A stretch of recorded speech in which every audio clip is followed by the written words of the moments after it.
Welcome back to the Law School Toolbox podcast. Today we are talking about how to be a great journal member for the law review or a different journal. Your Law School Toolbox hosts are Alison Monahan and Lee Burgess. That's me. We are here to demystify the law school and early legal career experience so you'll be the best law student and lawyer you can be. We're the co-creators of the Law School Toolbox, the Bar Exam Toolbox, and the career-related website Career Dicta. Alison also runs the Girls Guide to Law School. If you enjoy the show, please leave a review or rating on your favorite listening app. And if you have any questions, don't hesitate to reach out to us. You can reach us via the contact form on lawschooltoolbox.com, and we'd love to hear from you. And with that, let's get started.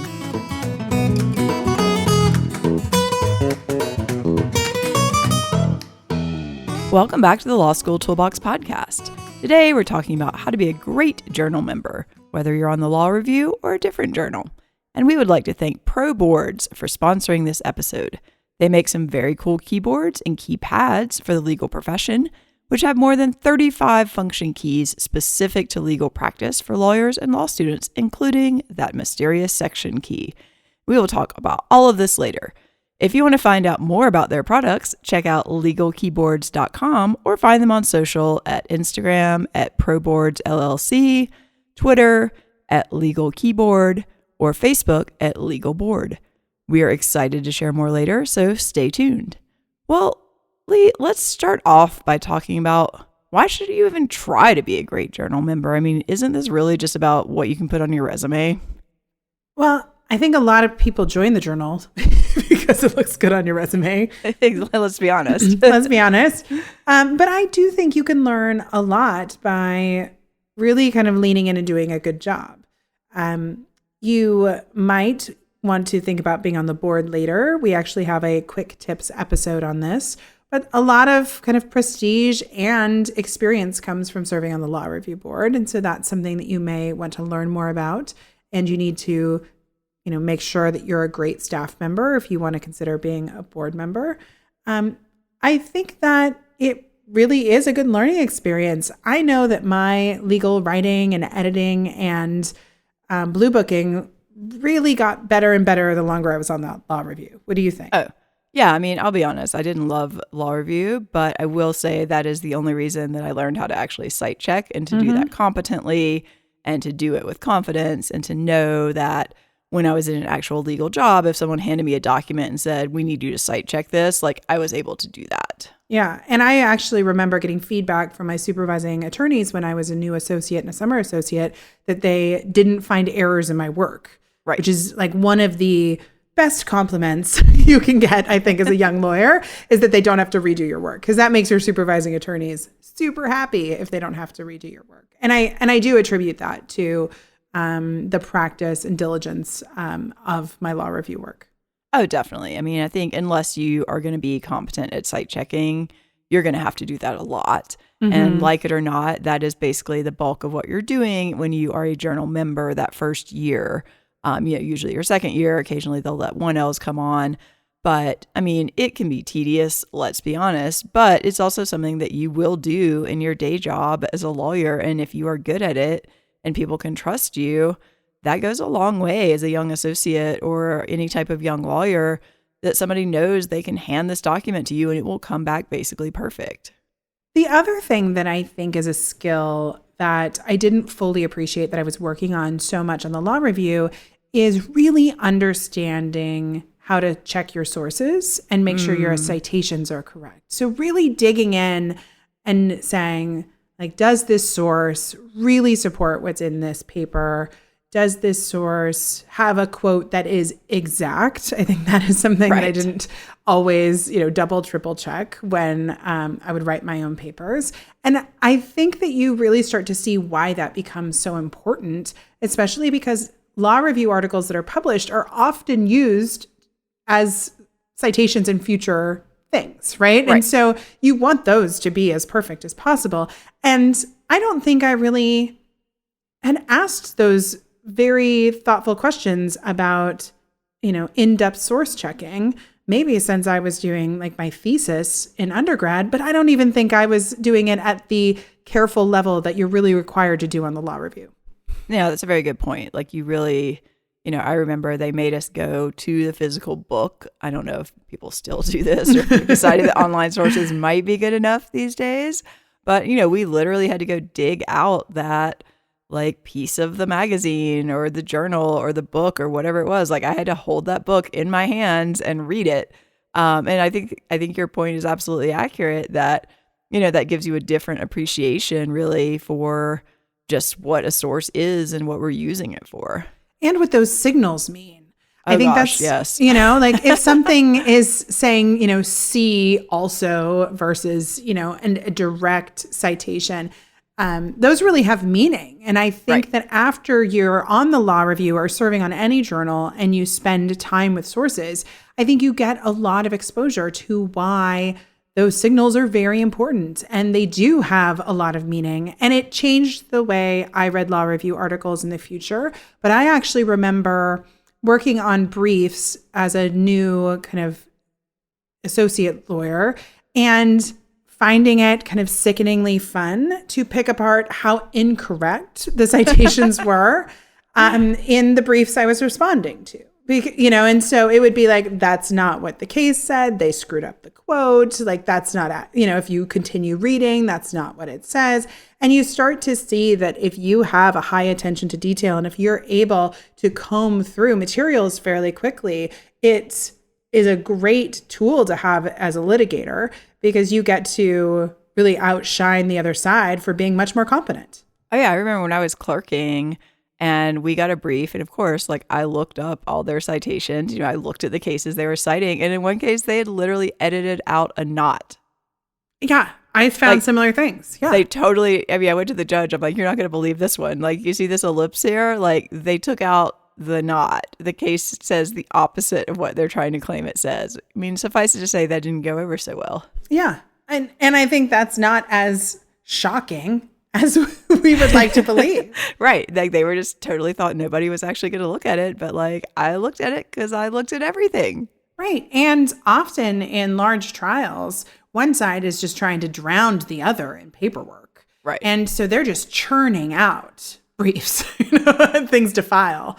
And so they may not be as careful as they maybe should because their job is to just bury the other side to cost a lot of money to respond to those things. Yeah. So I think even though it can seem like this is sort of an artificial, annoying exercise, I think it does actually have a lot of applicability in the real world. And I do think taking it seriously, it's probably going to make you feel better. It doesn't usually feel great for people to kind of dial it in and make minimal effort. And also if you do that, these are your future professional connections. These may be some of the people you end up being closest to in your law school experience because they're the ones you're going to be spending a lot of time and energy around. So you probably want these people to think highly of you. So I do think it makes sense to, if you're going to bother like going through this experience, to actually try to do a good job, even if you don't love it, which I admit I didn't love it, but I still tried to do a good job. Totally. Okay, so hopefully we've convinced you that you want to be a good, if not great, journal member. So you're going to do it anyway, so you might as well, show up with your best self. And so most people in this position are 2Ls. Sometimes you might be a second semester 1L. I did some journal work for a smaller journal as a second semester 1L, which was interesting because it was a bit of a window into what being on the law review would be like. But it was nice to get a taste of what it was like to be on a journal as a 1L before applying to the law review, because I also think I appreciated the type of skills they were looking for, which was great too. Yeah, I remember my law school roommate did that her second semester. She joined like a smaller, I think might have even been like an online journal just to sort of get a taste of it. And I was like, oh, okay, so this is what you do. You do cite checks. Right, exactly. But to be a great journal member, I think you want to go in and you want to try. You're not going to be perfect. There's going to be a lot of training. You have to, get better at the Blue Book. But it makes sense to come into it with a bit of a growth mindset. Pay attention to your training. Ask questions. Don't guess. Take it seriously. And you're going to find that you're going to get better and better at it and probably add some value. Yeah, and I think the training piece is so key. Somebody spent a lot of time and energy trying to figure out how to train you. Yeah. And I know in any sort of situation, it's just really frustrating when somebody doesn't pay attention and like doesn't make their best effort to go through the training and like read the materials that you have provided them. And that can just be really frustrating. So you're not expected to know everything, but you are expected to make a good faith effort, sort of like reading your cases, as a 1L. Like you make a good faith effort. You look at the materials, you try to understand what they're saying.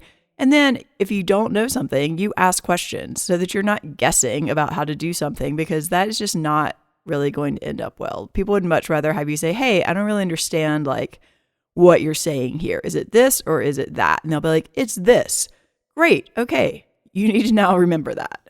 Right. And sometimes it's not cut and dry. Sometimes people are using sources that don't have an example in the Blue Book or are very tricky to figure out. And, part of being a good journal member is identifying when it is a tricky one and then going to the more senior members of the law review and saying, like, I'm hitting a wall on this, because sometimes it takes the technical editor or the EIC or whoever it might be to decide how to handle it. Because it may not be one that is easy, but you need to flag it for them. They're going to edit all of these journal pieces too, but the earlier stuff can get flagged, the more likelihood that it won't be an issue later in the game.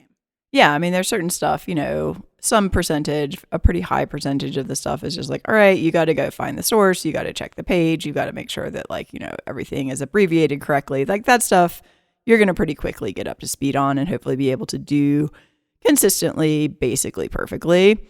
And then there are these other things where it's like, I don't know how to cite that source. Like, what is this thing? This is weird. And so in that case, like you never want to guess. You just want to flag it for somebody who can then take a closer look at it. Yeah. Especially on the internet. Yeah. Because there's so much weird stuff. There's so much weird stuff. And there are new formats of resources on the internet all the time. There's stuff popping up. Like, how do you cite like a Discord channel or something? Like, is that in the Blue Book? I'm kind of guessing not. The Blue Book's a little slow to remedy these things. Right. When people don't know, like a certain subset of the law reviews actually edit the Blue Book every few years. I can't remember if it was every 5 years or every 10 years, but when I was on the Columbia Law Review, we were actually doing the Blue Book edit. So that gets crazy. Yeah. But yeah, I mean, we were minimum, 5 to 10 years kind of behind the sources that were coming out. Which is why a lot of law reviews, I think probably all of them, have a style guide, right? Which is kind of an addendum to the Blue Book that may have kind of these newer sources or very specific preferences that the law review has that you need to follow that might be even in conflict with the Blue Book. Right. And these are things like, when do we use a hyphen or not a hyphen, which you would be like amazed how much time and energy has been spent discussing that very question in various journals. Can you short cite a statute? Do you need to always have the year at the end of a statute citation? Do you, and then I think a lot of these online resources, I think, vary by different law review, how they want to handle them, because it's not as cut and dry. Like, what if it's a PDF that's linked to, within a site? I mean, even our own site, right? We have blog posts that have links to PDFs. So it's like, how do you, cite the PDF within the blog post? And that's complicated stuff. So you've got to ask questions, and you have to be very detail oriented. If they give you all of these materials, you have to figure out how you're going to manage them and make sure that you understand the scope of the materials. Because if you don't reference the style guide, that's going to be hugely problematic. So you want to make sure you understand what that is, how it intersects with the Blue Book, and what your job is. So this is a lot of being detail oriented and paying attention. Right. Like, you need to bring your A game here and actually like think about what you're being asked to do. I think sometimes it can be like, oh, I'm just going through the motions of like, whatever, it's on page 10 of like this journal. Okay, great, done. But like, there's more to it than this, and there's a process. But you can even make suggestions, to improve that process once you actually understand it. Like, people are generally receptive to like, hey, wouldn't it be easier if we did it this way, or like whatever.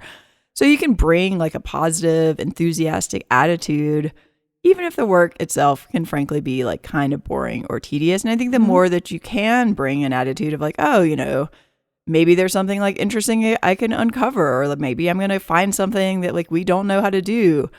I think it just, it improves your experience as well. I think that's true. And I think there is a collaboration element on some of this work, especially as you've done it longer. That can also be kind of fun. I personally like problem solving as a group. I don't always love a group project, but I do love problem solving as a group.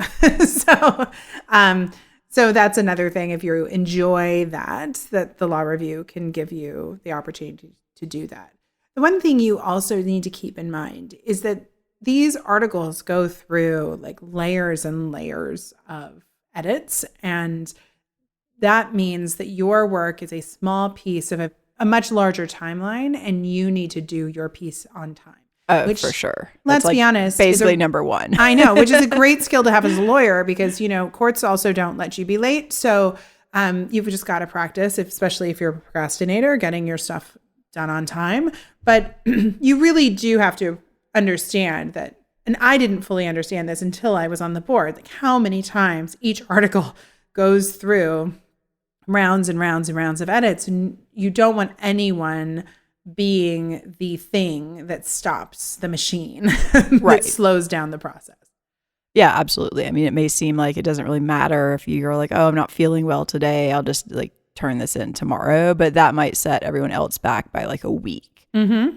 Yeah. So much better that you go to whoever is assigning you work and be like, I just tested positive for COVID. I can't go to the library. Like, I need somebody else to take this on. And they would much rather take that away from you and give you something else later than have you sit on it. Yeah.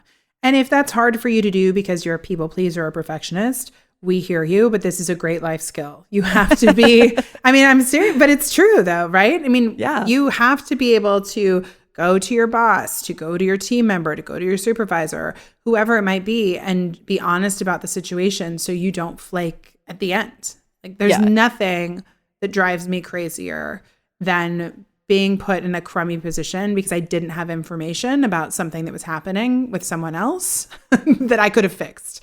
Like, I'd much rather have like notice and be able to like take the work on myself rather than just at the end be like, oh, well, I've been sick. Well, I'm sorry you've been sick, but you could have told me that. Yeah, and things happen, like I just got COVID and was like, oh, great. I guess I'm like not going to do this thing I was supposed to do for the next 10 days, because like I need to stay home and not get other people sick. And like, was that inconvenient for the people who were scheduled me to do stuff? Probably, but like they dealt with it. It was fine. Nobody like made me feel bad. It wasn't my fault. Right. It's just part of life. And I think that, maybe one of the things that has come out of the pandemic is I think we're all a lot more open to talking about things like illnesses when they come up because people don't want you to come to work when you're sick as much anymore. Right. And hopefully. But I do think that it is something one has to practice of saying, like, this is what's happening with me. And then either this is how I'm going to remedy it or this is what's happening to me. And I think it's going to kind of like be a bummer, but there's nothing I can do about it. So, it's a good skill to have because this is life, because life always has bumps in the roads and you're going to have to learn how to communicate them to the people who are relying on you in whatever job or profession that you have. Yeah, exactly. So I think a journal is a great practice for actually being a lawyer. So let's dive into a few sort of specific tips around, okay, great. I want to do a good job, but how can I do that? Well, one of the things we just talked about is the timing aspect. So like, of course, things come up and they're emergency situations and you need to deal with that. But generally speaking, people need to carve out enough time for the assignments they've been given and really try not to procrastinate on this because that is just where things go badly wrong. Yeah. And if you're looking at your calendar and you can't find the time, then you really need to sit with your calendar and figure out how you're going to find the time, like blocking it off. Really saying like, I'm going to need 4 hours over 2 days to do this assignment. And here are my 4 hours. Saying like, I'll do it on Friday is one thing, but I think you really want to carve it out into your schedule like any other important assignment.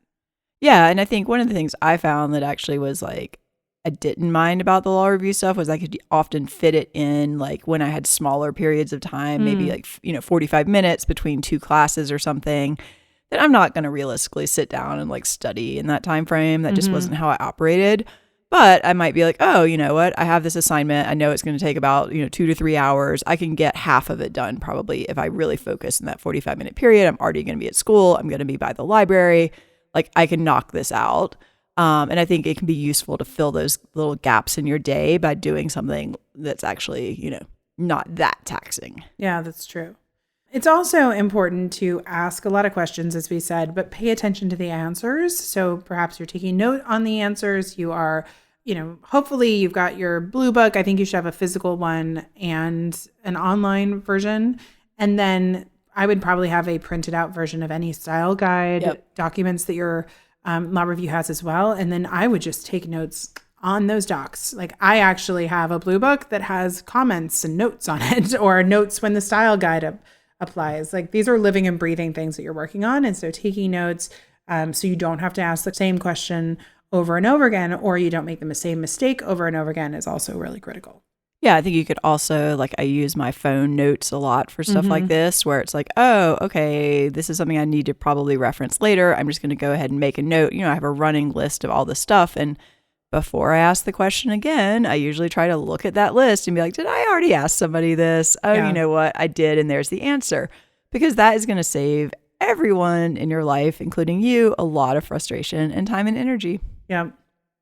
So we mentioned that you're going to get a lot of materials from your law review. So you need to read them all and make sure you have copies of them, and you should reference them. And again, if you have questions, you should try and answer them yourself first before going to the more senior law review members, because they're also super busy and they don't want to answer questions that are easy to find in the materials they've created.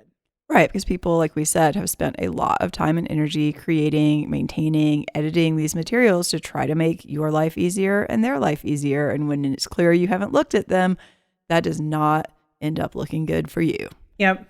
So there are a lot of things you can do to make things easier for yourself. So I mentioned that you can have a physical version of the Blue Book and the online version of the Blue Book.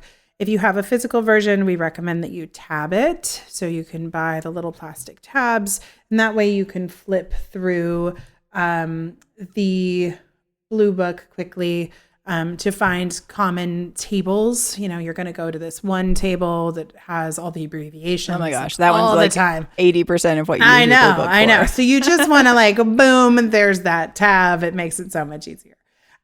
You also may want to keep a running list of common types of citations that you may need and where to find them. So almost like a cheat sheet, like you would make for an exam. That may be very helpful.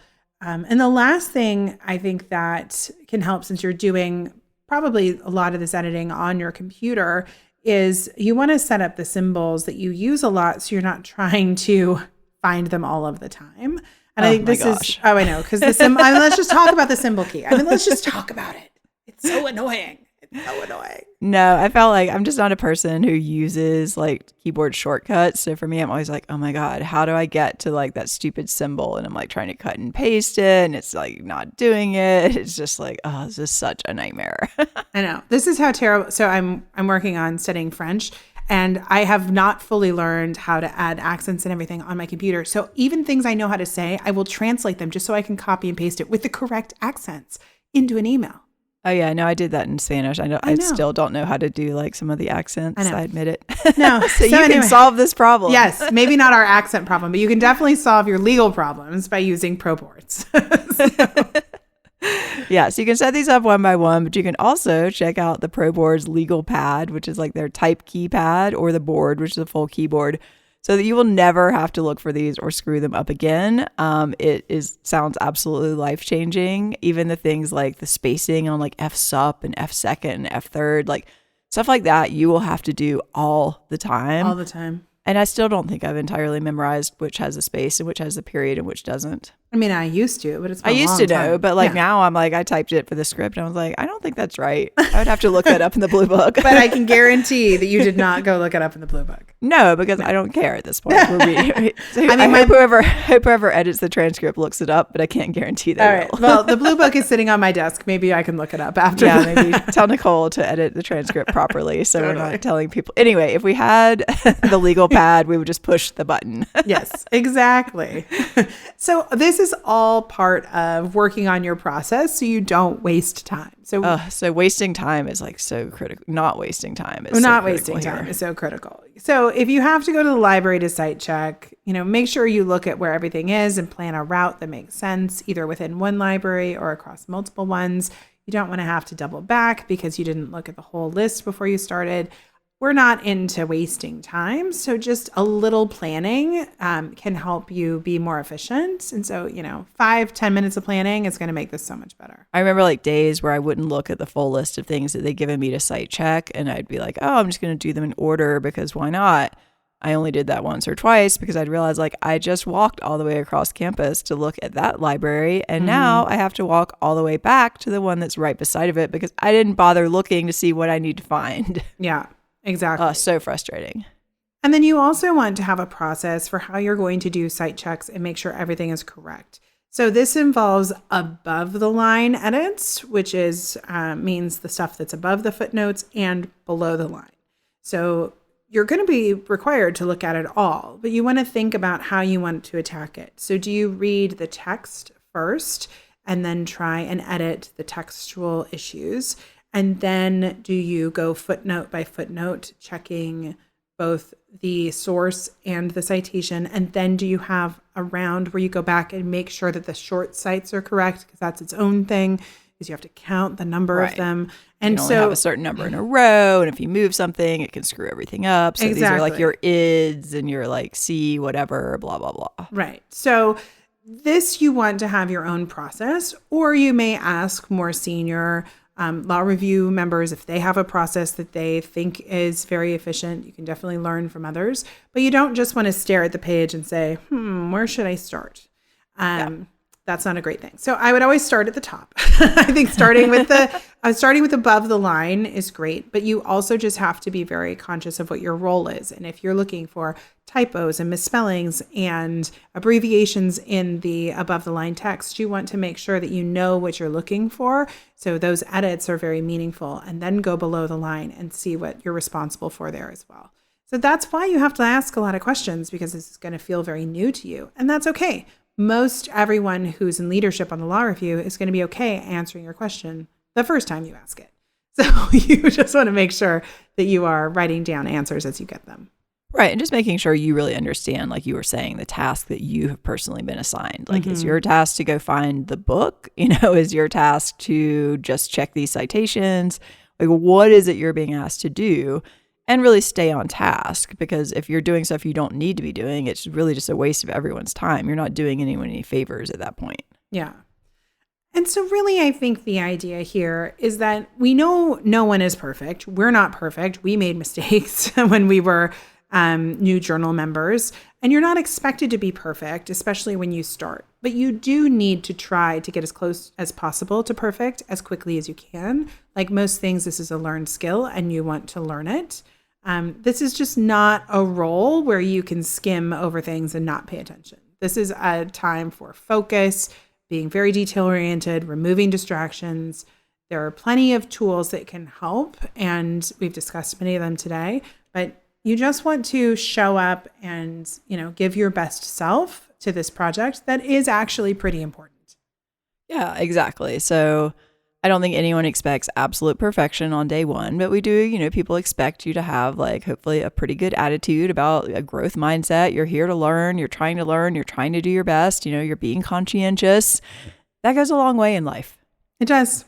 And really, this is life. You're always going to be learning new skills. You're always going to be trying to show up as your best self and remove distractions and learn things as quickly as you can. So it's a good opportunity to practice that skill. I think it is. And I always say that as someone who did not particularly enjoy it. So I know, Lee, you were on the board. You went all in on this. I was the social. No, I wasn't the social chair. I wanted to be the social chair my 3L year, but that was a really competitive position. So I ended up being, I think, the alumni liaison, which meant I got to do a few newsletters and plan a banquet. So that worked out okay. Yeah.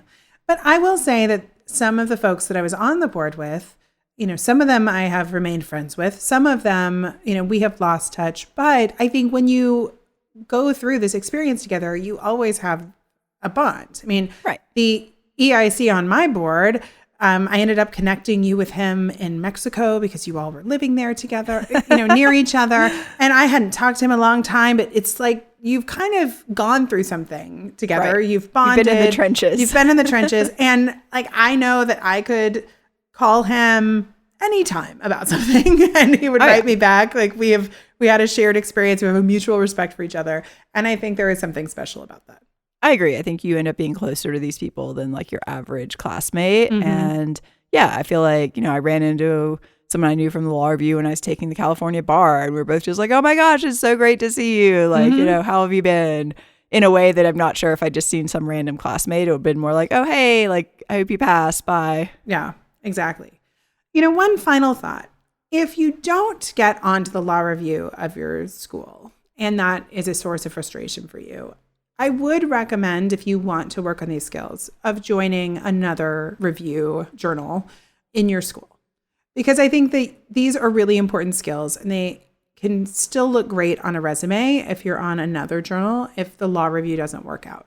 So if you're listening to this and you're like, what if I didn't get on? Like, now I'm doomed because I'm not going to have these skills that would make me competitive in a job market. You can still get these skills other places. So that was probably one thing I wanted to mention before we wrap up. I totally agree. And I think, there are a lot of people who don't even want to apply for the law review because they're more interested in a different journal. And that is 100% legit. Like, you should find something that's a good fit for you. And I think it's more the experience of having done a journal than any particular one. I mean, obviously some are more prestigious and might, open some doors. But the reality is, I think it's about the experience of having done this that actually situates you to be a better lawyer. Yeah. Well, with that, I think we're out of time. So we want to again thank ProBoards for sponsoring and remind you to check out their website at legalkeyboards.com or their social at Instagram at ProBoardsLLC, Twitter at LegalKeyboard, Facebook at LegalBoard, and we hope you check it out. If you enjoyed this episode of the Law School Toolbox podcast, please take a second to leave a review and rating on your favorite listening app. We really appreciate it, and be sure to subscribe so you don't miss anything. If you have any questions or comments, please don't hesitate to reach out to myself or Alison at lee@lawschooltoolbox.com or allison@lawschooltoolbox.com, or you can always contact us via our website contact form at lawschooltoolbox.com. Thanks for listening, and we'll talk soon.